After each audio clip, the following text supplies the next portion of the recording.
So I want to say good morning, everybody. And thank you to the Youth Pride Rhode Island for hosting us today.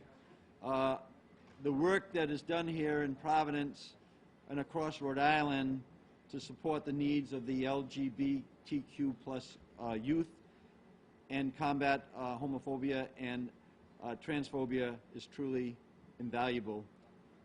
Working with young people is always the key to strengthen communities. I believe that strongly, and working with all the different communities that make up the youth in the state of Rhode Island is critical for as we make Rhode Island a better place, and we owe a round of applause for that. So thank you so much, Alana, for your work here.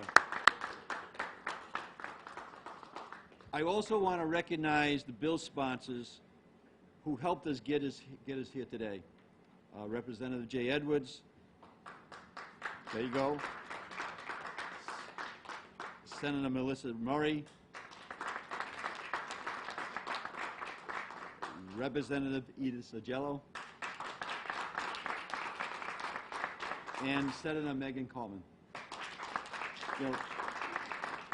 We've been around the state signing pieces of legislation that have been really important to the state, and our reps and senators have been providing that leadership that's necessary to get us to the point where I actually can sign legislation that I support.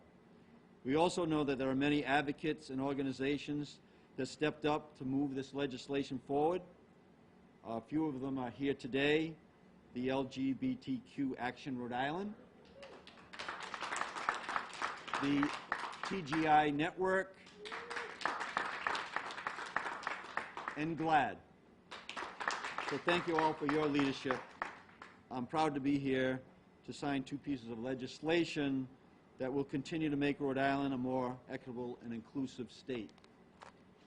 These bills will continue to make members of our community feel safe where they live, where they work, and where they find employment across this beautiful state of Rhode Island.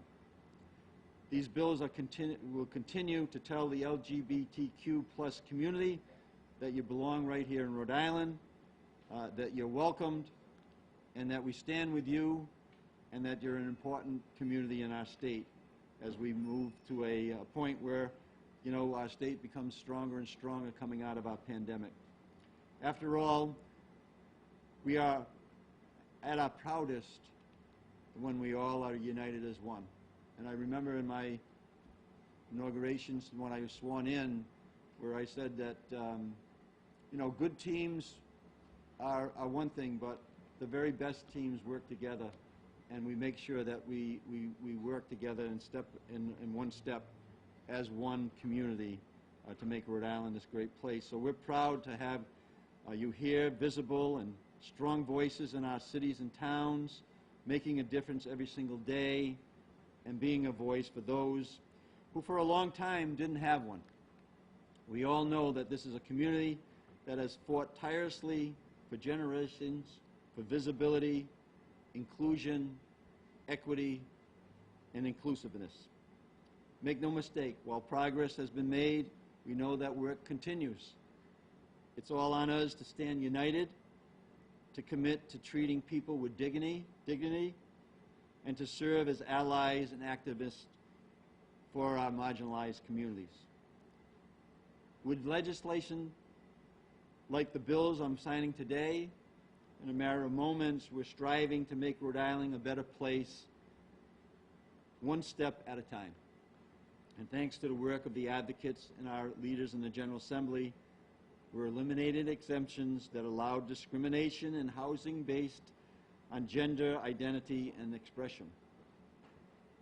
And we're making single-user public restrooms non-gender specific. Once again, I thank the representatives and the senators here today, the legislators who voted to pass these bills, and the advocates who have championed these causes during this session.